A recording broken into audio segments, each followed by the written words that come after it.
open to the evolution of my soul. My mind is alert. My heart is receptive. My next step is here and now. And so it is. I don't have a joke for you this week. In fact, I didn't even remember I was supposed to have a joke until 5 minutes ago.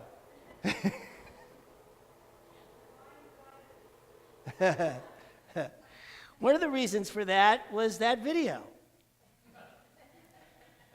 And the consuming nature of the videos that we are making here, which has everything to do with my talks for this week, evolving our unique gift.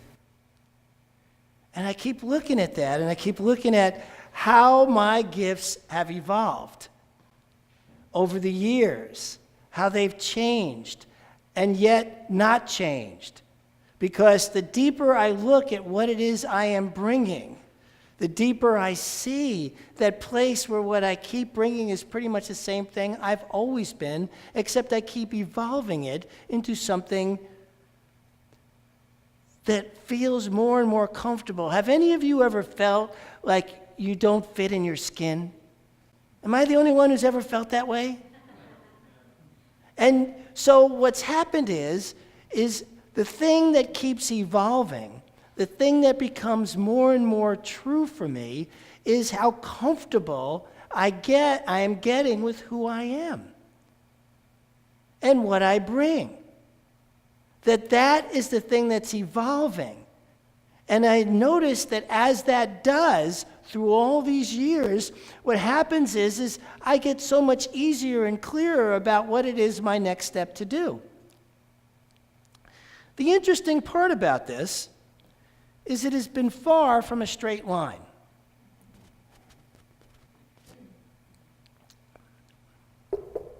In fact, I was in this teaching for a decade. The last 5 years in that decade being music director at another center where I was considered a pretty evolved guy when I got divorced. When my life hit a rock bottom where I lost my job, lost my family, and really had nothing after 10 years of being in this teaching where everybody's thinking I'm pretty advanced at this stuff. And what happened for me at that moment was actually a crisis in faith. I mean, I was having thoughts like, 10 years and my life is going to crap like this? I look back on that now as one of the greatest moments of my life. I highly recommend a crisis in faith. I don't recommend divorce and the things that got me there. But what a crisis in faith did for me was it made me answer some tough questions for myself, which is, am I going to believe in this stuff or not?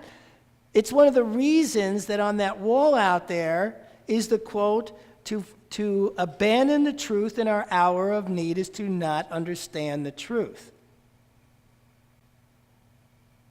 And boy, was that my hour of need. And I had to look at that because I'd read all the books, and I walked the walk really well. Talk the talk really well. But here was the real opportunity to walk the walk because things were truly rock bottom. And so one of the first things I did was decide that it was time for me to go into the woods. You guys have heard me talk about that, some of you, about going off into the woods by myself to take care of myself, to do some internal healing. Now, I didn't have a job. I had very little money in the bank, So my budget for a cabin in the woods was not very much. At the time, I was still living with my ex, wanting to get out of there, her wanting me to get out of there too, and saying, you need to get a job first because you don't have any money. How are you going to find a place to move to if you don't have any money? And I kept saying, I am going to find the perfect and right place for me right here and right now. And I held that because I'm in a teaching where you get to do that. You get to know the impossible, even when it doesn't seem likely or anywhere near likely that something's going to show up and work. This is our teaching. This is what we come to. This is how we get into that place of knowing, is in those times of need. And boy, that was my time. Being berated by my ex, wanting her out of the house, me having nowhere to go, and thinking I need to stand in the knowing that something's going to show up. And sure enough, I'm looking in a newspaper, and there's an ad for free rent, a cabin in the woods, if I was willing to do some work on it. This is where having 89 jobs comes in handy. A lot of them were in carpentry, electrical, and plumbing. So I got into my car, shot out there, and sure enough, she gave it to me on the spot. 1,800 square foot cabin in the woods in exchange for work. I moved out the next day. I mean, it was like boom, boom, boom, I'm there. I'm like, okay, this teaching really does work. Now I actually need some money coming in because even though I have a roof over my head, I do need to eat. The next day, the phone rang. My cell phone, which still had power even though I was out in the woods. Don't know how that worked out, but it did. And sure enough, it was a job. At the time, I was doing computer work. The way this person found me was miraculous, because it was through a profile I had listed on a programming site 3 years earlier that I never kept up and completely forgot about. And somehow this person finds that site when there's 100,000 other programmers on the site, somehow finds me and says, hey, I'd like you to build a program for us. Miracles. But first, I had to believe. I had to sit in that place of knowing that this was possible, that something could rise like this, that we could have what it is we are here to have out of rubble.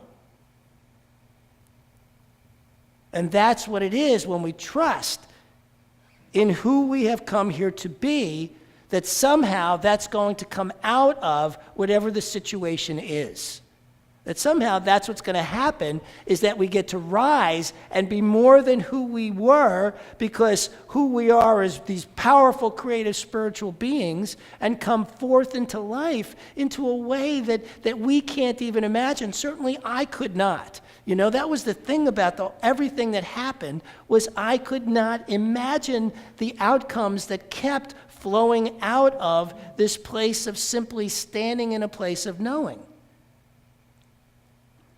And realizing that I could have easily flipped out, done what I've done many times in the past. Now, what does this have to do with evolving your unique gift in the world? When we stand in that place of knowing, the next step in evolving our gifts pop up before our eyes. The next step we're here to take becomes self-evident. And then we take those steps and we find out something evolves, even though it's a road that kind of looks like this. And which turn is going to happen next? Because I don't know. I didn't even, And so from that place, I wound up going to ministerial school because my very, very Jewish mother said, why don't you become a minister? Not something I ever expected to come out of her mouth.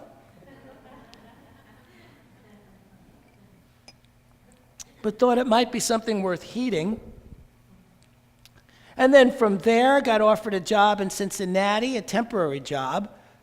And then from there, met this beautiful woman sitting in the front row here who said, why don't you come out to LA? And I was like, well, yeah, I'll come be with you, absolutely. Who wouldn't? And so came out to LA and a couple of years, and then all of a sudden, once again, following that guidance inside me, that beautiful voice that I have learned to listen to absolutely and totally, said go to film school. So I had no clue why that was a good idea. So I go to Ash and I say, this voice is telling me it's time to go to film school. I have no idea why. She's being the brilliant person she is, goes, well, if that's the voice that's speaking to you, do it. And so I did.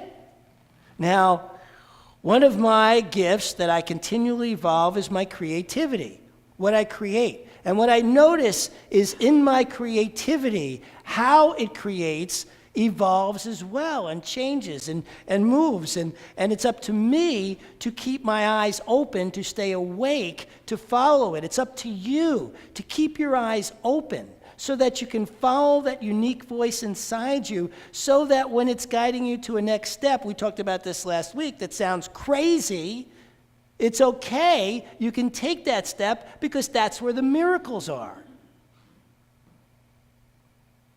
And that's how you evolve the gift you came here to give. You evolve it by following that crazy road, that journey, that path that is only yours to follow. You can't look to others and see, is anybody else doing it this way? You can't, it doesn't work. Because each of us has a unique path to follow that is just ours and no one else's. Each of us has a place in the world where we have a unique gift that if we are willing to listen to that voice that is deep inside us, if we are willing to listen to that place that can help us to rise to who we have come here to be, the next steps become self-evident.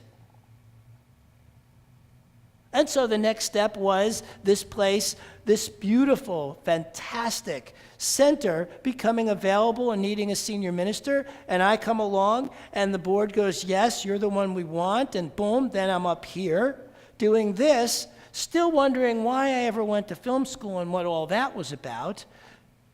A year passes, and Ash and I are on vacation up in Ashland, and she says, why don't we shoot just a tiny little promo, opener for your talks each week? And so and my talk that week was next steps, was on next steps. So we found some steps. She walked up. I took a film of her walking up a couple of steps, turning around and going da-da, and we showed it, and everybody liked it. And so then we said, okay, well, let's keep doing that. And then all of a sudden, the idea comes of actually starting to write scripts and making it, more interesting and finding better camera angles and actually using the better camera. We started out using my little GoPro, and then all of a sudden it's like, well, I got this better camera that I got when I was in film school. Why don't I pull that out and we start getting prettier pictures and start doing something else? And that started developing, evolving, until all of a sudden, we create something that when it goes, I started sending them out on the listserv to the other ministers around the country, and I'm starting to get feedback that we really like these, send us more. And then all of a sudden, we get to the place where we're actually now doing 2-day shoots, and I'm still editing the thing in 2 days to throw it together so that you guys can see it here on Sunday. An evolution that started out with Ash and I, and now I think we had a troop of like 12 who were here filming on Wednesday. We had a makeup person. I mean, so this thing continues to evolve, and I've watched it, and all I've done is follow the next step that was self-evident in front of me. That's it. That's all I've done is held the discipline of making sure that whatever the next step was, I did it whether I thought it was crazy or not. Because in this teaching, when you know that everything is for your good, when you know that you're a powerful, creative, spiritual being with a divine guidance within you, when you know that, not just think it. I mean, you can start out by just thinking it. It's not as if, just to be clear, I've had days of doubt. Not so much recently, but particularly when I was in that cabin in the woods, I had a lot of doubt. But I never let my doubt win. To this day, for the past, what is now going on 7 years, I have never once let my doubt win. I highly recommend that as a way of living. You can't imagine the miraculousness that's possible once you stop doubting your true power. Once you stop doubting the magnificence of who you truly are. Once you stop doubting that you have the love that can change the world. Because each of us does, in our own unique ways. And when we follow that thread that is ours, and each one of you has yours, and sometimes our threads intermingle, and that's really cool when we come together like this, right? We come together like this and we pray together. We hold ourselves together in the highest light. We hold for each other the highest light. So when somebody doubts, there's somebody around to say, don't doubt. You're a powerful, creative, spiritual being. You can do it. You've got what it takes. That's the beauty. That's why I love coming to church. That's why I love coming to this center. So that I got people surrounding me who are going, don't doubt.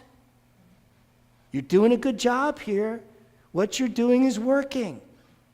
We all need that kind of support sometimes, and it's nice that we come together and do that together.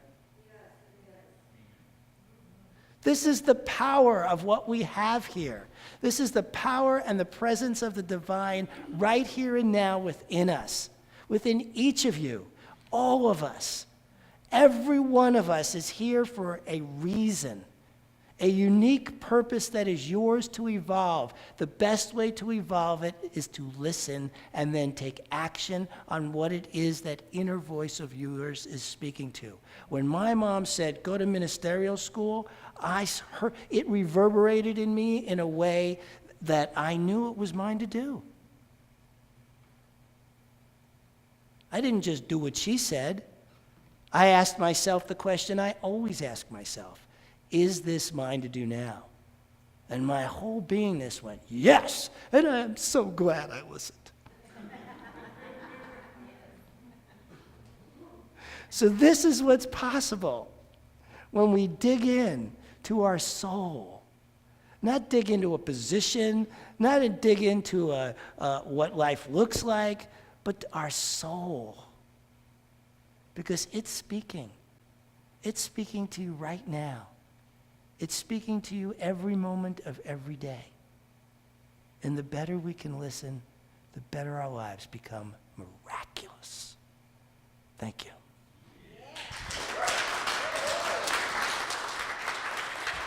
All right, one of the things we've been doing here, and we're going to keep doing, is praying for one of our own. So who's coming up here to have their prayer done this week? Come on. Our new music director. Tell the folks what you want us to pray for. Hi.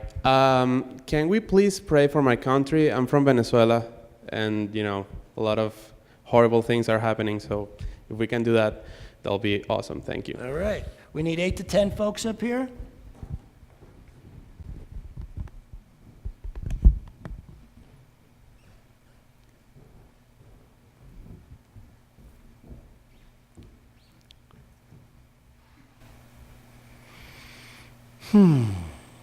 So let's all get back, sit comfy, take a deep breath, and relax. And as always, we start within our own hearts. Feeling that light, that love, that peace, that harmony within our own hearts.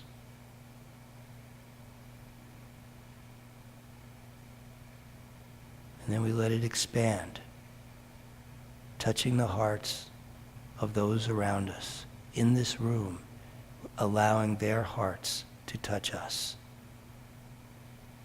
Feeling that love, that light, and that power of those in this room.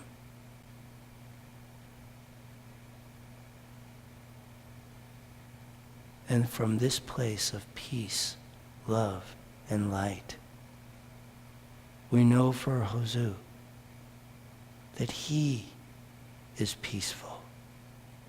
He feels the love, is love. That Josu is harmony.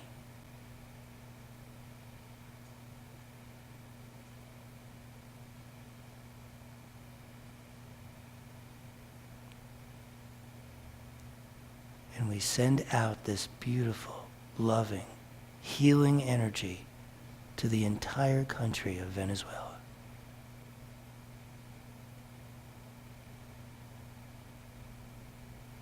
Showering this country with peace, with love, with healing, with respect, where children feel safe to play in the streets,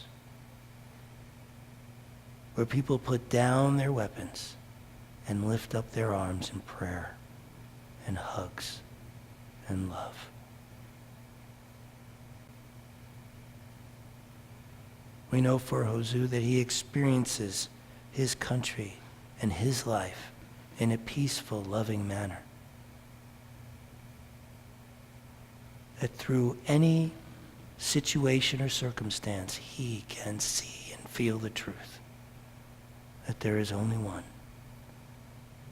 magnificent healing power, and that love wins.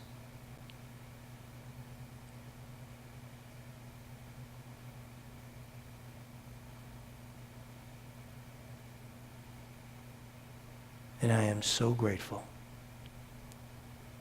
for the power, the prayer, the love, and the healing energy of this community.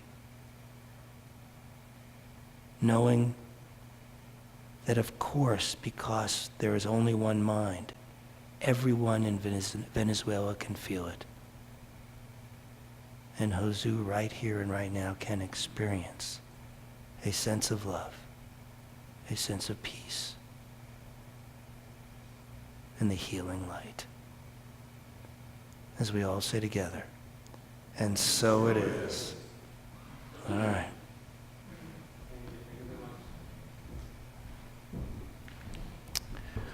All right, time for the musicians to come on back up. This is what we do here.